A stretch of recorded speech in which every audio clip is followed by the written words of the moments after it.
우리가 하나님 앞에 섰습니다. 주의 말씀을 듣기를 원합니다. 우리의 잘못된 행실이 있다면 이 시간 주의 말씀을 통하여서 우리에게 바른 행실을 깨닫게 하시고 우리의 잘못들을 바로잡을 수 있도록 은혜를 더하여 주시옵소서. 예수님 이름으로 기도합니다. 아멘. 지난주에 저희가 예배와 관련해서 생각을 해봤습니다. 따로 제가 정리는 안 해드릴 거예요. 여러분들이 주보를 보시면 거기에 설교 요약한 게 있으니까 여러분들이 꼭 한번 읽어보시기를 바랍니다. 오늘은 우리가 예배와 관련해서 점점 사라져가고 있는 것에 대해서 함께 생각을 해보려고 합니다. 오늘날 주일 예배에서 점점 사라져가고 있는 것, 그게 뭘까요? 이제 여러분들은 주일날 이 예배에 함께 참여를 하시니까 다른 교회 예배들을 직접 참여해 보시거나 아마 그런 경우는 흔하지는 않으실 겁니다. 여러분들이 이제 그거를 참여하시려면 이제 TV나 아니면 유튜브를 통해서 아마 다른 교회가 어떻게 예배를 드리는지를 접하시게 될 텐데요. 혹시 그런 예배의 모습들을 보면서 여러분들은 무언가가 사라져가고 있다고 하는 그런 느낌을 받으신 적은 없나요? 제가 말씀드리려고 하는 것은 예배에서의 경건함, 엄숙함입니다. 예배 시간에 내가 하나님 앞에 우리 모두가 공동체로서 거룩하고 엄위하신 하나님 앞에 서 있다라고 하는 이 의식을 말하는 겁니다.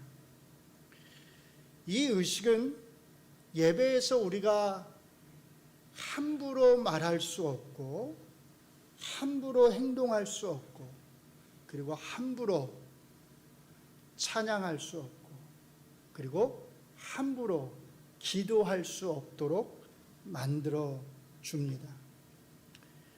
물론 누구나가 아니면 어떤 교회나 다 자신들은 하나님 앞에 서 있다라고 하는 이 의식을 가지고 예배를 드린다고 말을 할 것입니다. 문제는 그런 의식이 정말로 우리가 하나님 앞에 드리는 이 예배의 형식을 통해서 사실 그 마음의 중심을 우리가 잘 모르잖아요. 그러니까 일단 그거는 제껴두고 우리가 겉으로 드러나게 드리는 이 예배의 형식을 통해서 그런 의식이 제대로 나타나고 있느냐 하는 겁니다.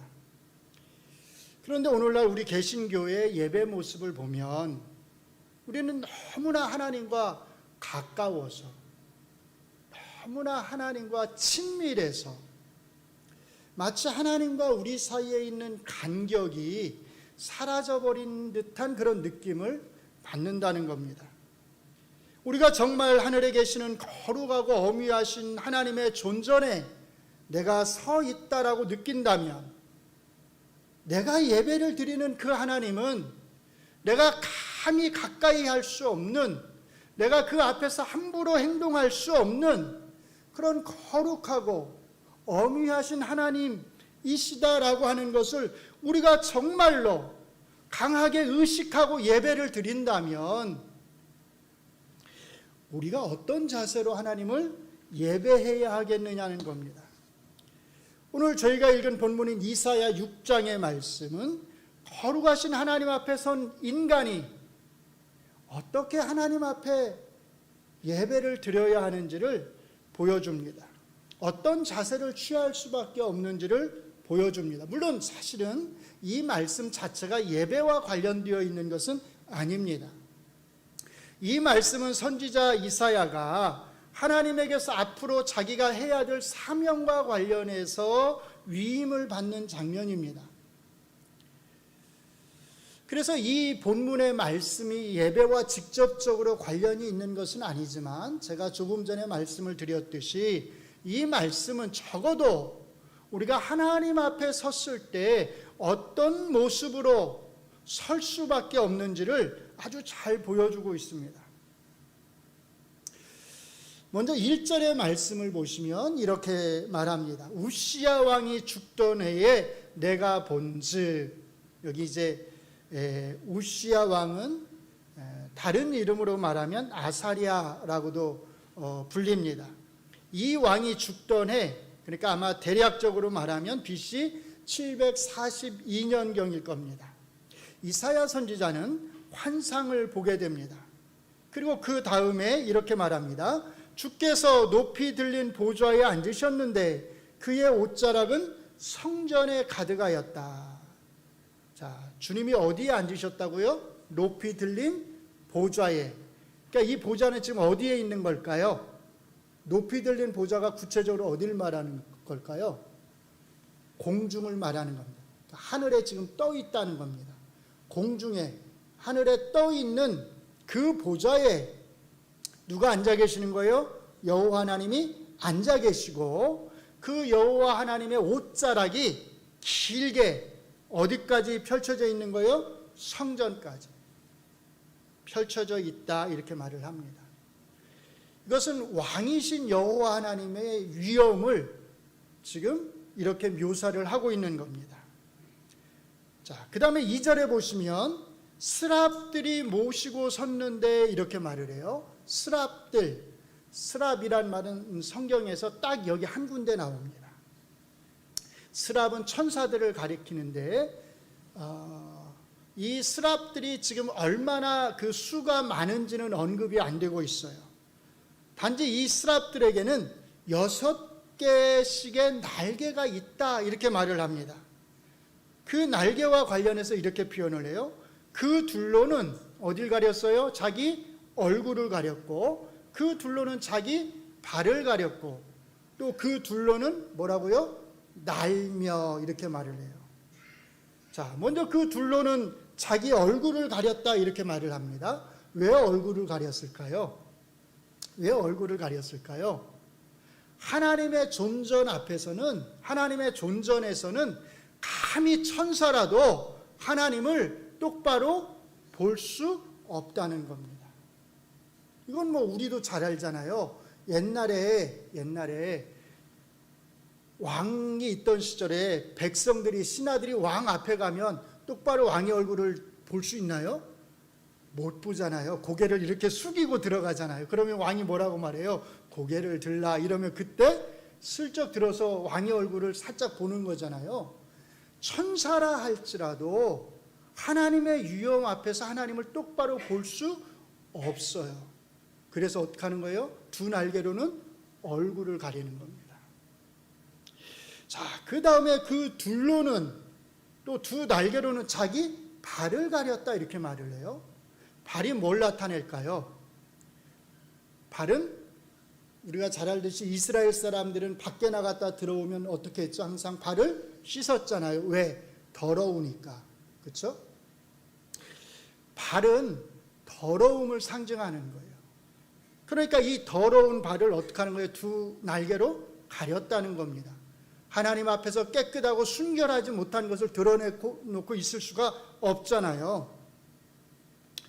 그 다음에 제일 마지막에 그 둘로는, 나머지 두 개의 날개로는 날며, 이렇게 이야기를 해요. 자, 아까 제가 뭐라고 그랬죠? 하나님의 보좌가 지금 어디에 있죠? 공중에 떠 있다고 그랬잖아요. 공중에 보좌가 있고 거기에 하나님이 앉아 계시는 거예요. 그러니까 천사들은 지금 어디에 위치해 있는 걸까요? 하나님의 보좌 뒤편에, 그렇죠? 뒤편 약간 아마 높이 이렇게 하나님을 보좌하면서 있을 거예요. 그러니까 뭘 하는 거예요? 날개짓을 하면서 날고 있다, 이렇게 지금 묘사를 하는 거예요.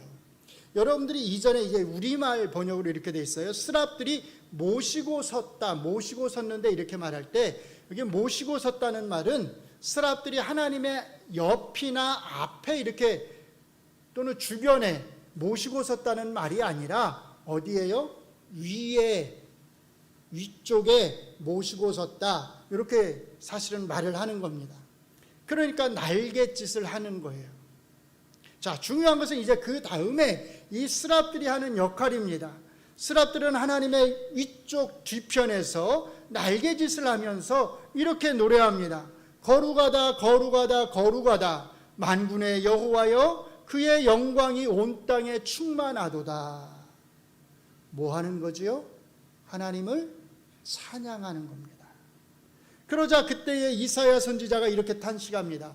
화로다 나여 망하게 되었도다. 내가 망하게 되었다 이렇게 말합니다. 왜 망하게 되었다고 탄식을 하는 걸까요? 그 다음에 그 이유를 설명합니다. 나는 입술이 부정한 사람이요 나는 입술이 부정한 백성 중에 거주하면서 만군의 여호와이신 왕을 피웠습니다. 아시겠습니까? 거룩하신 하나님 앞에 어미하신 하나님의 존전에 있는 인간의 반응이 어떠해야 하는지를 아시겠습니까? 이것은 누가 이렇게 해야 된다고 이사야 선지자에게 가르쳐 준 것이 아니에요. 하나님 앞에 섰을 때는 이렇게 행동해라, 이렇게 말해라라고 누가 이사야 선지자에게 가르쳐 준 것이 아닙니다. 하나님이 얼마나 거룩하신 분이신지를 알고 있는 자, 그리고 자기 자신이 얼마나 부정한 자인지를 알고 있는 자는 누구나 누가 가르쳐 주지 않아도 이렇게 반응할 수밖에 없습니다. 누가 감히 이 하나님 앞에서 이 하나님을 찬양한답시고 그 부정한 입을 열 수가 있겠습니까? 누가 감히 이 어미하신 하나님 앞에서 이 하나님을 찬양한답시고 그 앞에서 춤을 추면서 함부로 행동할 수 있겠습니까? 출애굽기 19장에 보시면 이스라엘 백성들이 애굽에서 출애굽한 지 3개월 만에 어디에 이르게 되죠? 시내 광야에 이르게 돼요. 그리고 이곳에서 이제 이스라엘 백성들은 장막을 칩니다. 모세는 하나님의 부름을 받아서 시내 산에 올라갑니다. 하나님은 이 모세에게 이렇게 말씀하세요. 내가 이제 온 백성이 보는 데에서 이 시내 산에 강림할 것이다. 너는 내려가서 백성들로 하여금 이 시내 산에 침범하지 못하도록 하고 그들을 정결하게 해라. 모세가 내려와서 백성들을 정결하게 합니다. 옷을 빨아서 입고 다 목욕을 시킵니다. 이렇게 정결하게 한 지 셋째 날 아침에 드디어 여호와께서 시내산에 강림하십니다. 우레와 번개와 빽빽한 구름 가운데 하나님이 임재하시는 것을 보고서 백성들은 두려워 떱니다. 그리고 모세는 이제 혼자서, 백성들은 시내산 밑에 있는 거고요, 모세는 홀로 시내산으로 올라갑니다.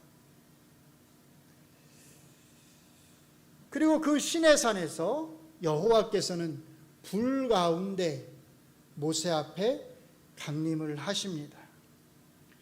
그리고 저희가 이제 지난주에 보았던 그 십계명의 말씀이 주어지는 것입니다.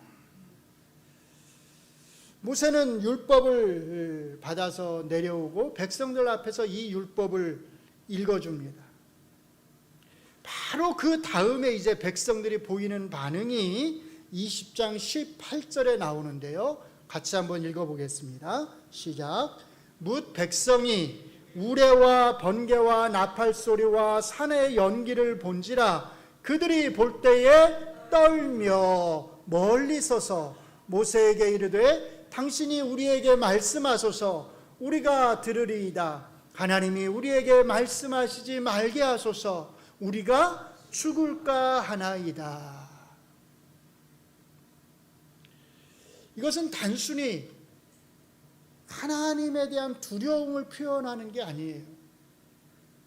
단순한 어떤 무서운 공포를 표현하는 게 아니라 내가 감히 범접할 수 없는 어떤 고귀한 존재, 존엄한 존재 앞에 섰을 때의 그 경외심, 그 두려운 마음을 표현하는 겁니다. 제가 이 출애굽기 19장, 20장에서 여호와 하나님이 강림하시는 이 장면을 말씀드리는 이유는 사실은 바로 이 장면을 히브리서 기자가요, 히브리서 12장에서 사용하고 있어요. 사용하고 있기 때문입니다. 이 장면을 사용하면서 히브리서 기자가 하나님을 섬기는 것과 관련해서 말씀을 하고 있기 때문입니다. 먼저 히브리서 기자는 히브리서 4장을 끝내면서 이렇게 말합니다. 그러므로 우리는 긍휼하심을 받고 때를 따라 돕는 은혜를 얻기 위하여 은혜의 보좌 앞에 담대히 나아갈지어다. 이 말씀을 주의하셔야 됩니다. 우리가 은혜의 보좌 앞에 어떻게 나간다고요? 담대히 나아간다고. 이게 무슨 뜻일까요? 과거에는 감히 두려워서 하나님 앞에 내가 어떻게 나아갈 수가 없었는데 이제는 자신 있게 내가 어깨를 쫙 펴고 하나님 얼굴을 똑바로 보면서 당당하게 나아갈 수 있다는 뜻일까요? 그런 의미가 아니에요. 여기에서 하나님 앞에 우리가 담대하게 나아갈 수 있다고 하는 말은 이런 뜻입니다. 과거에는 하나님과 우리 사이에 막혀져 있는 담이 있었어요. 이 담 때문에 우리가 하나님 앞에 나아갈 수가 없었어요. 그래서 하나님과 우리 사이에, 하나님과 인간 사이에 뭐가 필요했어요? 대제사장이 필요했어요. 중재자가 필요했습니다. 제물을 드림으로써 죄를 용서받고 그 다음에 하나님 앞에 나아갈 수 있었다는 뜻입니다. 그런데 이제 우리의 대제사장이 되시는 예수 그리스도께서 하나님과 우리 사이에 있는 이 막혀져 있는 담을 어떻게 하셨어요? 다 헐어버리셨어요. 그래서 하나님과 우리 사이를 중재하던 이 다른 대제사장들이, 중재자들이 더 이상 필요 없게 되었습니다. 그래서 이제 우리는 누구의 중재를 통해서가 아니라 중재자가 없이 직접 하나님 앞에 나아갈 수 있게 되었다고 말을 하는 것입니다. 그러나 그렇게 중재자 없이 직접 나아갈 때 우리는 사실 함부로 나아갈 수 있는 게 아닙니다. 그래서 히브리서 12장에 가시면 히브리서 기자는 제가 방금 말씀을 드렸던 이 출애굽기 19장과 20장의 여호와의 강림을 예를 들면서 하나님이 시내산에서 이스라엘 백성 가운데 나타나셨을 때 이스라엘 백성들이 하나님의 임재하심 앞에서 얼마나 두렵고 떨었는지를 말하면서 제일 마지막에 이렇게 말해요.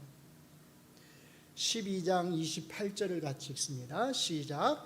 그러므로 우리가 흔들리지 않는 나라를 받았은즉 은혜를 받자 이로 말미암아 어떻게 해요? 경건함과 두려움으로 하나님을 기쁘시게 섬길지니. 하나님을 기쁘시게 섬긴다 그 말은 우리의 섬김을 통해서 하나님을 기쁘시게 해드린다 그런다는 것, 그런 뜻입니다. 여기 섬긴다라고 하는 말, 사실 이 단어에는 예배한다라고 하는 뜻이 있어요. 영어로 서비스는 예배를 워십 서비스라고 하거든요. 예배를 뜻하기도 합니다. 물론 지금 여기서 섬긴다고 하는 것은 특정한 시간에 예배하는 것을 말하는 것은 아닙니다. 그러나 그리스도인은 늘 하나님 앞에서 하나님을 예배하고 섬기는 마음으로 서 있는 것입니다. 바로 그때 어떤 자세로 서 있어야 된다고요?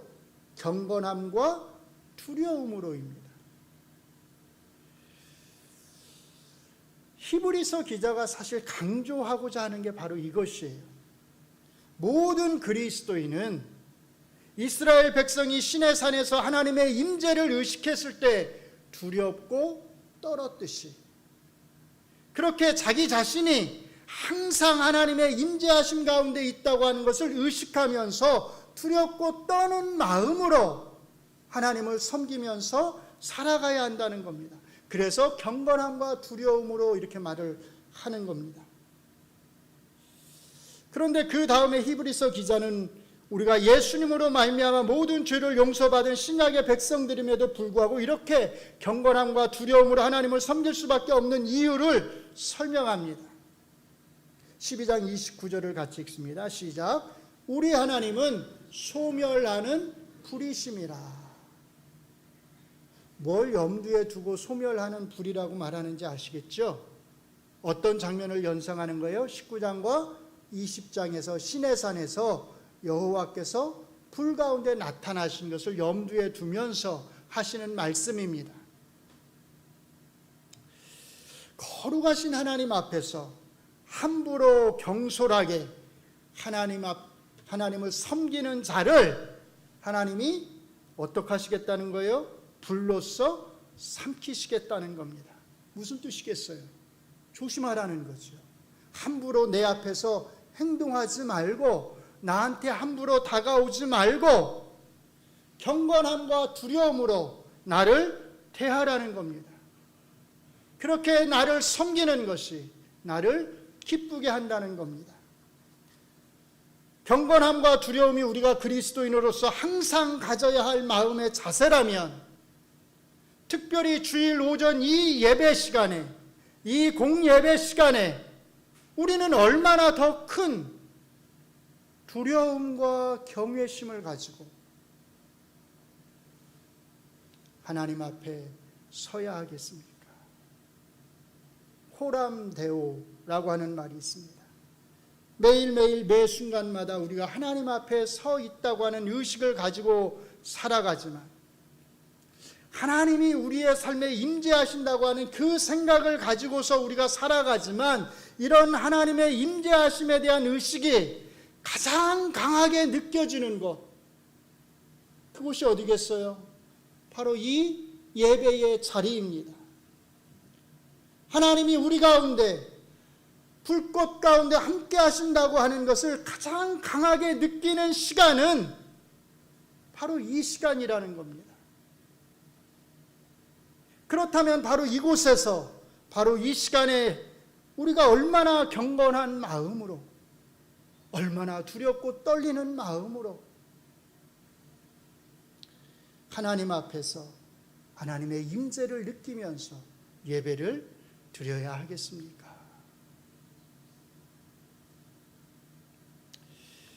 우리가 드리는 예배의 질을 우리가 평가할 수 있는 어떤 방법이 있다면, 그것은 우리가 얼마나 감동적인 얼굴로 온갖 몸집을 해가면서 하나님을 찬양하는가 하는 것이 아닙니다. 우리의 예배에서 얼마나 많은 악기들이 동원되어서 얼마나 웅장하게, 얼마나 아름다운 목소리로 하나님을 찬양하는가도 아닙니다.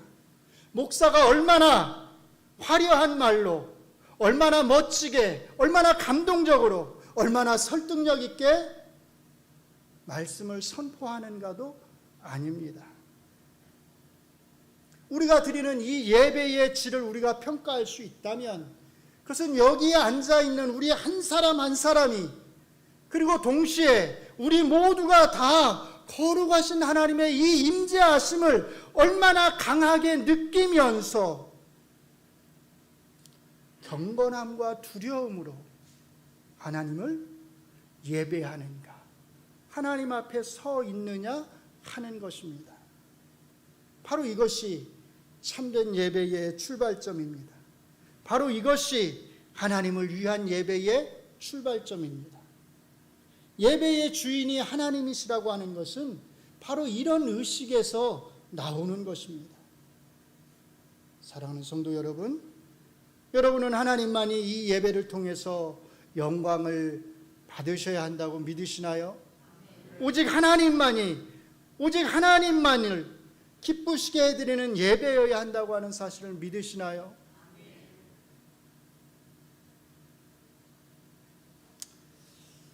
그렇다면, 정말 그렇다면 우리가 자주 보게 되는 표어가 있잖아요. 감동이 있는 예배,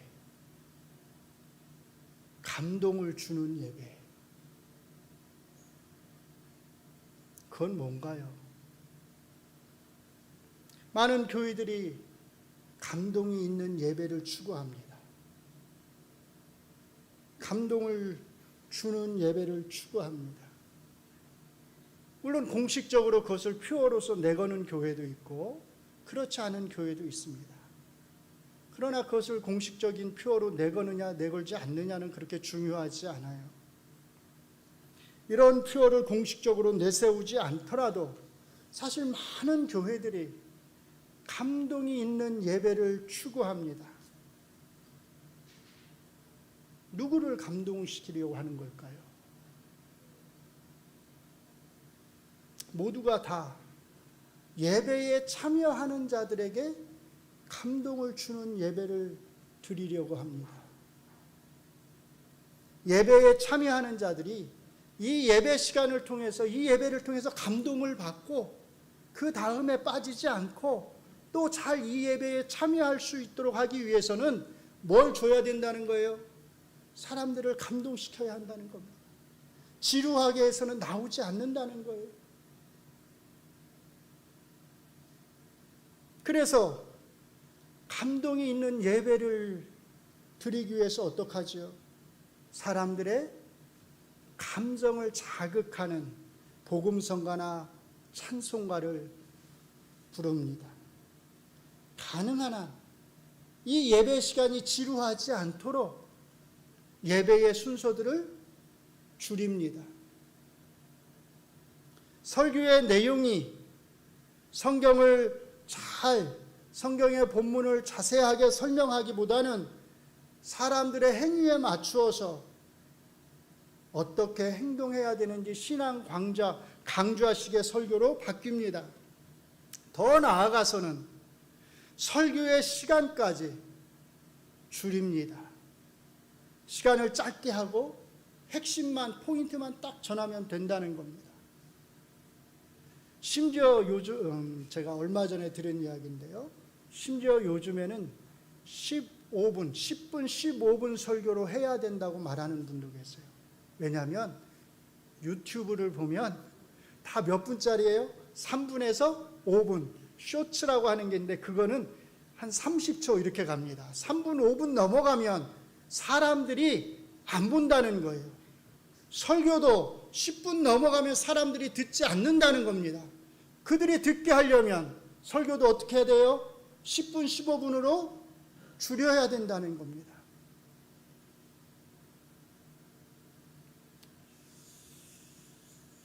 이것뿐만이 아닙니다. 어떤 큰 교회들은 예배당의 분위기를 마치 무슨 극장처럼 그렇게 꾸며놓는 곳도 있습니다. 성경도 목사가 읽지 않고 어느 보이지 않는 곳에서 누군가가 읽어줍니다. 왜 그렇게 읽어주는지 아세요? 누군가가 보이지 않는 곳에서 읽어주면 어떤 효과가 있냐면 이게 마치 하나님이 공중에서 말하는 것 같은 그런 느낌이 드는 거예요. 무슨 뜻인지 아시겠죠? 이 모든 게 다 뭘 위한 거죠? 감동이 있는 예배를 위해서. 사람들이 다시 모이도록 하기 위해서. 성도들의 마음에 감동을 주기 위해서입니다.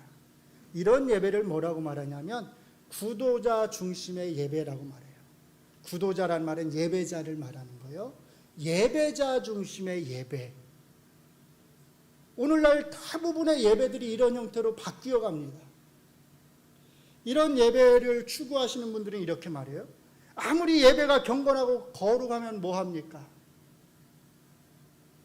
예배를 드리는 사람들이 없으면 뭐합니까? 일단은 사람들이 예배당에 나오도록 해야 되지 않나요? 하나님은 우리가 이 예배 시간에 그냥 가만히 앉아있는 것보다 예배에 적극적으로 참여하기를 원하시고 그 예배를 통해서 하나님은 우리가 감동을 받기를 원하십니다. 얼마나 달콤한 말이에요. 얼마나 귀가 솔깃한 말입니까?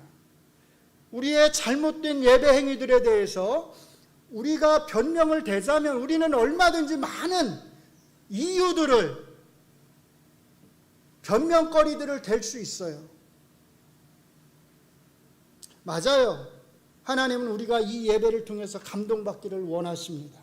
그러나 그 감동은 우리가 우리 자신을 위해서 인위적으로 만들어내는 그런 감정을 자극하는 그런 감동이 아니라 내가 거룩하고 엄위하신 이 하나님 앞에 서 있다고 하는 바로 그 사실에서 오는 감동이고, 그 하나님을 부정한 내가 예배드릴 수 있다고 하는 이 의식에서 오는 감동이고, 나뿐만 아니라 우리가 한 공동체로서 함께 모여서 그 엄위하신 하나님을 예배할 수 있다고 하는 그 의식에서 나오는 감동입니다. 그렇기 때문에 이 감동은 내 기분에 좌우될 수 있는 감동이 아니라는 거예요. 이번 주는 나와서 내가 감동을 받았는데 다음 주에는 또 나와서 내가 감동을 받지 못하고 돌아갈 수 있는 그런 감동이 아니라는 겁니다. 내가 어느 때는 느끼고 어느 때는 느끼지 못하는 그런 감동이 아니라는 거예요. 내 마음의 상태에 따라서, 내 기분이 지금 어떠느냐에 따라서 내가 느낄 수도 있고 느끼지 못할 수도 있는 그런 감동이 아니라는 겁니다. 매 주마다 내가 거룩하고 엄위하신 하나님 앞에 설 때마다 느끼지 않을 수 없는, 느낄 수밖에 없는 감동입니다. 그 감동이 우리에겐 있는 거예요.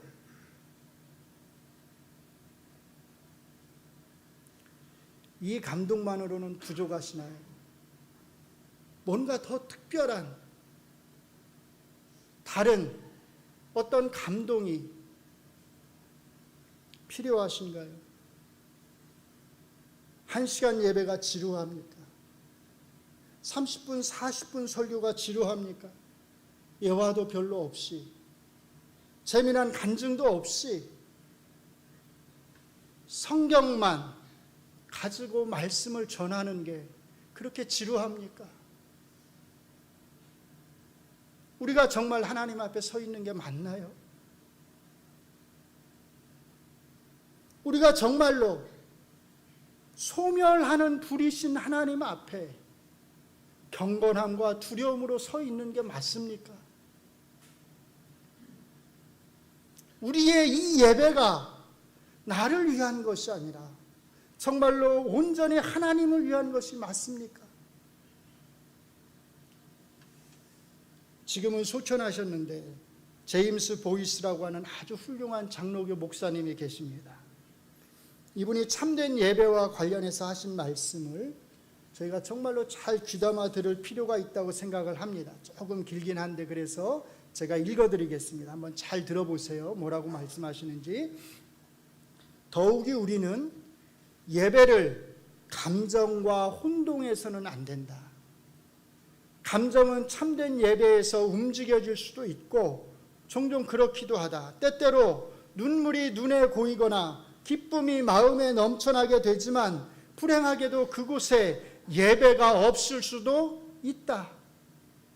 감정은 노래나 웅변적인 연설에 의해서 움직일 수도 있지만 이렇게 해서 움직여진 감정은 하나님을 참되게 인식하고 그분의 방식과 본성을 좀 더 온전히 찬양하는 데는 아직 이르지 못할 수도 있다.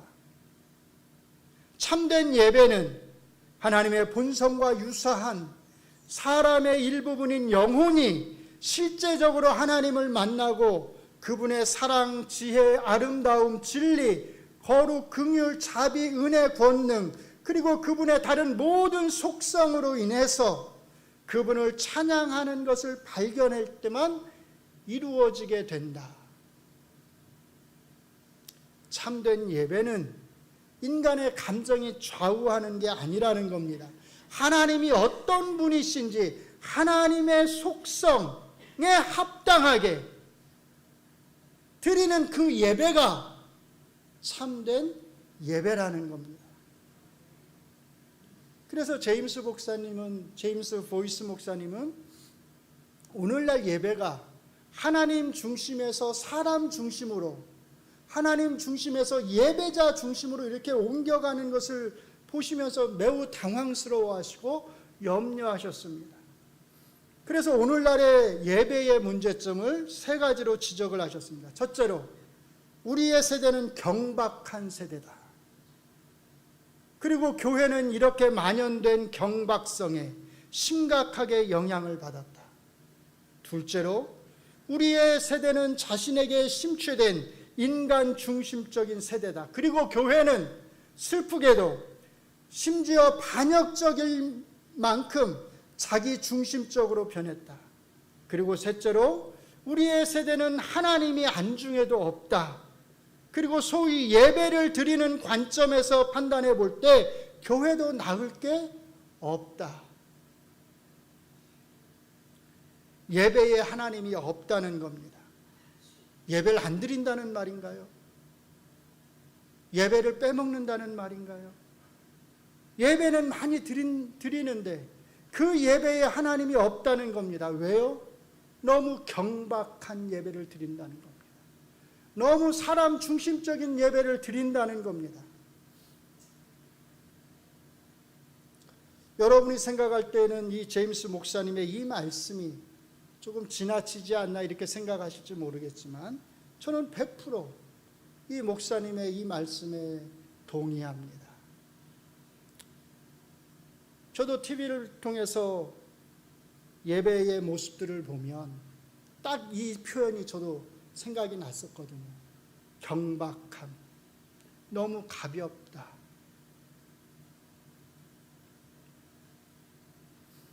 예배가 엔터테인먼트, 오락으로 변해버렸습니다.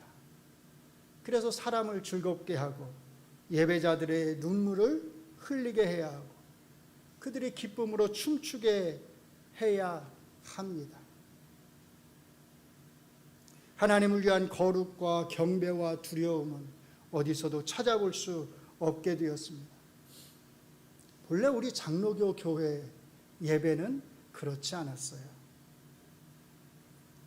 그런데 어느 순간 우리 장로교회의 예배와 다른 교단들의 예배를 구분할 수 없게 되어버렸어요. 여러분들이 어디 가서 한번 예배를 드려보세요. 교회 간판이 없이 한번 찾아가서 예배를 드린다고 생각해 보세요. 이 교회가 장로교회인지 아니면 다른 교단에 속해 있는지 구분하실 수 있나요? 없어요. 왜 이렇게 변했을까요? 성장 때문입니다. 교회의 성장 때문입니다.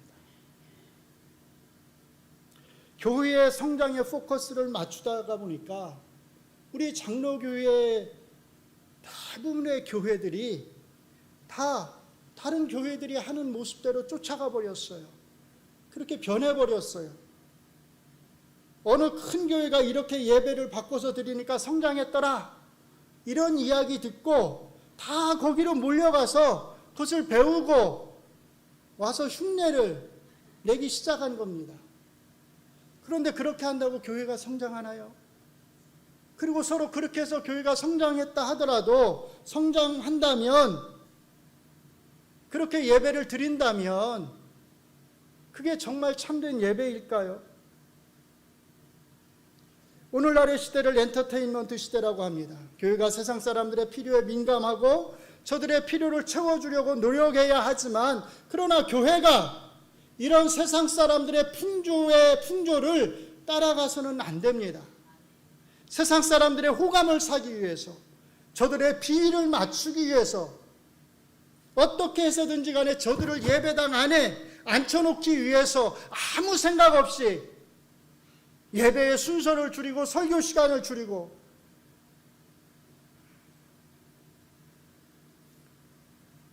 그렇게 예배를 드리다 보면 이 예배당이 사람들로 가득 차 있을지는 모르지만 그곳에 정말 정작 계셔야 하는 분 누구예요? 하나님이 안 계실 수 있다고 하는 것을 우리가 잘 기억해야 합니다.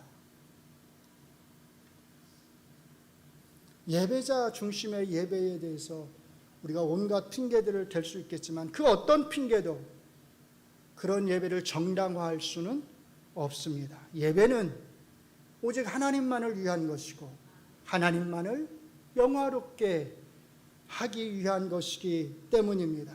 거기에 우리도라고 하는 이 세 글자, 우리도라고 하는 이 세 글자가 들어가는 그 순간 그 예배는 사실 더 이상 참된 예배라고 말할 수 없습니다.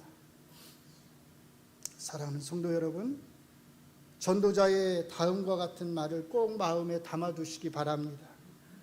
전도자는 전도서 5장 2절에서 이렇게 말합니다. 너는 하나님 앞에서 함부로 입을 열지 말며 급한 마음으로 말을 내지 말라.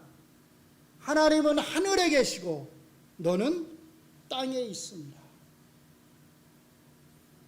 그런즉 마땅히 말을 적게 할 것이라. 하나님은 어디 계시다고요? 하늘에 계시고 우리는 어디예요? 땅에 있습니다. 이게 하나님과 우리 사이의 존재의 간격입니다. 예수님이 우리의 죄를 위해서 죽으시고 우리를 하나님과 가까워지게 하셨다고 하는 것은 사실입니다. 그러나 그렇다고 해서 하나님과 우리 사이에 있는 이 존재의 간격이 하늘과 땅, 하나님은 하늘에 계시고 우리는 땅에 있다고 하는 이 존재의 간격이 사라진 것은 아닙니다. 참된 예배의 출발점은 이 존재의 간격을 인식하면서 히브리서 기자가 말하는 것처럼 경건함과 두려움으로 하나님을 기쁘시게 섬기는 것입니다. 거룩하고 위엄이 있으신 하나님의 임재하심 앞에서 부정한 나는 오호라 내가 망하였도다라고 고백할 수밖에 없는 그런 자세로 하나님 앞에 서는 것입니다. 바로 이것이 참된 예배의 출발점입니다. 우리 동작중앙교회는 이곳에 계신 우리 성도님들은 이 하나님의 임재하심을 강하게 느끼면서 부정한 내가 거룩하신 하나님 앞에 설 수 있다고 하는 바로 그 사실의 감동을 받으면서 감격하면서 경건함과 두려움으로 오직 하나님만을 영화롭게 하는 예배를 드리실 수 있기를 주의 이름으로 축원합니다. 기도합니다. 하나님, 우리의 부정함을 용서하여 주시옵소서. 감히 거룩하고 엄위하신 하나님 앞에 설 수 없는 우리를 우리 주 예수 그리스도의 은혜로 불러주셔서 그 앞에 세우심을 감사합니다. 그래서 우리는 더욱더 두렵고 떨리는 마음으로 경건함으로 경외심을 가지고 하나님 앞에 설 수밖에 없으며 예배할 수밖에 없음을 고백합니다. 우리의 예배가 정말로 사람을 기쁘게 하는 것이 아니라 사람 중심의 예배가 아니라 오직 하나님 중심의 예배, 하나님의 거룩함을 잘 드러내는 예배가 되게 하여 주시옵소서. 예수님 이름으로 기도합니다. 아멘.